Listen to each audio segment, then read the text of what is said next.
السلام علیکم ورحمۃ اللہ وبرکاتہ۔ ان الحمد للہ والصلاة والسلام علی رسول اللہ، اما بعد فاعوذ باللہ من الشیطان الرجیم، بسم اللہ الرحمن الرحیم۔ ومن آیاتہ اللیل والنہار والشمس والقمر لا تسجدوا للشمس ولا للقمر واسجدوا اللہ الذی خلقہن ان کنتم ایاہ تعبدون۔ معزز سامعین، جیسا کہ نیوز اور خبروں اور اخباروں کے ذریعے پتہ چلا کہ سورج گرہن ہونے والا ہے، وقت بھی بتایا۔ خیر، سورج گرہن کیا ہے اور اس موقع پر ہمیں کیا کرنا چاہیے؟ دنیا کی بعض قومیں ایسی ہیں، بعض مذہب اور دھرم کے ماننے والے ایسے ہیں جو سورج کی پرستش کرتے ہیں، عبادت کرتے ہیں، یا سورج کو اپنا معبود سمجھتے ہیں۔ قرآن کریم کے اندر اللہ رب العالمین نے سورہ حامیم سجدہ کے اندر فرمایا، وَمِنْ آیَاتِهِ اللَّيْلُ وَالنَّهَارِ، اللہ تعالیٰ کی نشانیوں میں سے رات اور دن ہے۔ وَالشَّمْسُ وَالْقَمَرِ، سورج اور چاند بھی ہے، یعنی رات، دن، سورج اور چاند یہ اللہ تعالیٰ کی نشانیوں میں سے ہے۔ اللہ تعالیٰ اس کے فوراً بعد فرماتا ہے، لا تسجدوا للشمس ولا للقمر، تم سورج اور چاند کو سجدہ نہ کرو، یہ عبادت کے لائق نہیں ہے، یہ تمہارے سجدے کے لائق نہیں ہے۔ آگے فرمایا، وَاسْجُدُوا اللَّهَ الَّذِي خَلَقَهُنَّ إِن كُنتُمْ إِيَّاهُ تَعْبُدُونَ، اس اللہ کو سجدہ کرو جس نے ان کو پیدا کیا، یعنی زمین، آسمان، سورج، چاند، دن، رات، جس نے ان کو پیدا کیا اس اللہ کو سجدہ کرو اگر تم اس کی عبادت کرنا چاہتے ہو۔ لہٰذا پتہ چلا قرآن کریم کی اس آیت سے کہ اللہ تعالیٰ نے اپنی بڑی بڑی مخلوقات کا تذکرہ کر کے فرمایا کہ یہ چاہے اپنی جگہ کتنی بڑی ہو جائے، ان کے فائدے منفعات چاہے کتنے بڑے ہوں، ان کے نقصانات چاہے کتنے بڑے ہوں، لیکن یہ عبادت کے لائق نہیں ہے۔ عبادت کے لائق اور سجدے کے لائق صرف اور صرف اللہ رب العالمین ہے۔ اس موقع پر جب سورج کے اندر گرہن لگے تو ہمیں کیا کرنا چاہیے؟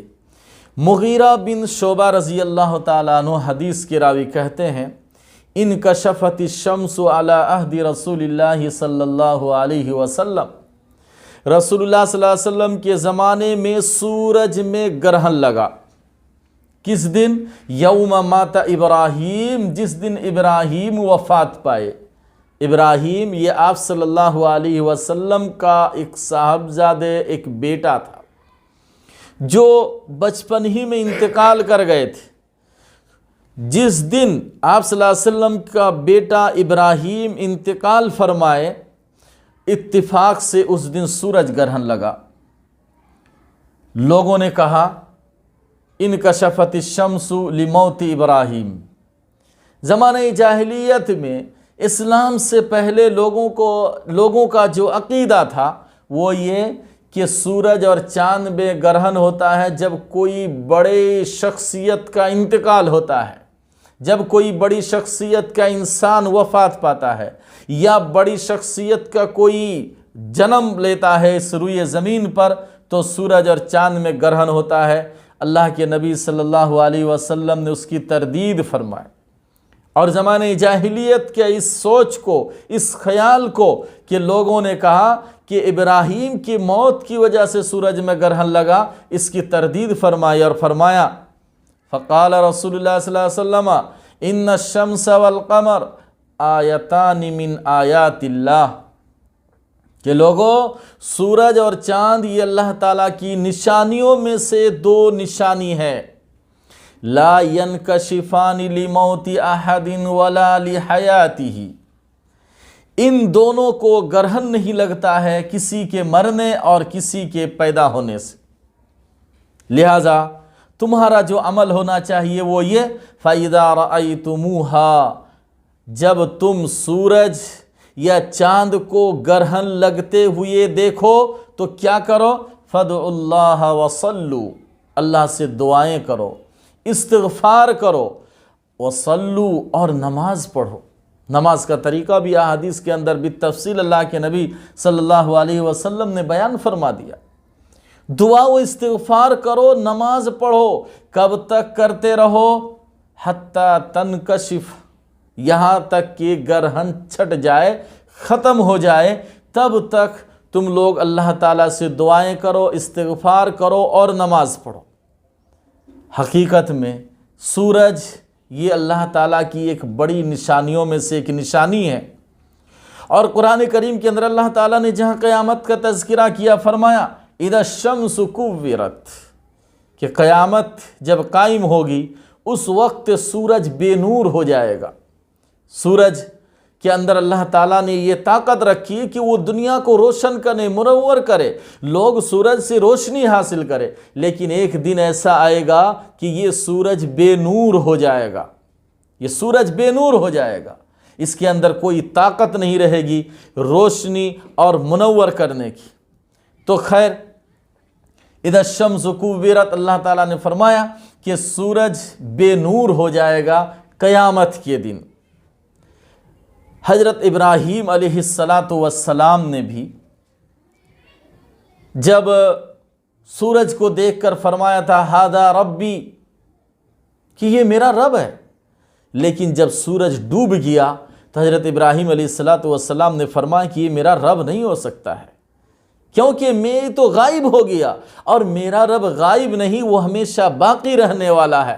اسی طریقے سے جب رات کو چاند کو دیکھا تو حضرت ابراہیم علیہ السلام نے فرمایا کہ یہ میرا رب ہے، لیکن جب صبح چاند ختم ہو گیا تو حضرت ابراہیم علیہ السلام نے پھر فرمایا کہ یہ بھی تو ختم ہو گیا، یہ رب کیسے ہو سکتا، یہ سجدے اور عبادت کے لائق نہیں ہو سکتے ہیں۔